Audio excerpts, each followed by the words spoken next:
ఓ రైతు తన పంట పొలంలో 500 రూపాయల నోట్లు నాటారు. ఎందుకు ఏంటి అంటే ఇది తనకు జరిగిన నష్టం.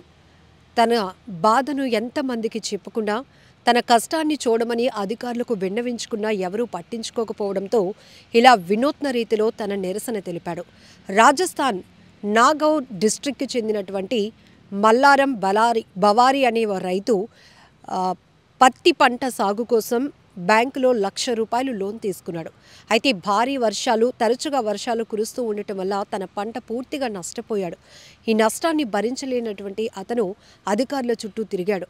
క్రాప్ ఇన్సూరెన్స్కి కూడా అప్లై చేసుకున్నాడు. అయినా కూడా రాకపోవడంతో అధికారులు ఎవరూ పట్టించుకోకపోవడంతో ఏం చేయాలో తెలియక ఇలా తన పంట పొలం దగ్గరికి వెళ్ళి తన దగ్గర ఉన్నటువంటి ఆ డబ్బుల్నే ₹500గా చేంజ్ మార్చి ₹500 నోట్లను నాటి వీడియో తీసి సోషల్ మీడియాలో ఎవరో సహాయంతో అప్లోడ్ చేసి తన బాధ, తన నిరసన అందరికీ తెలియజేయాలి అనుకున్నాడు.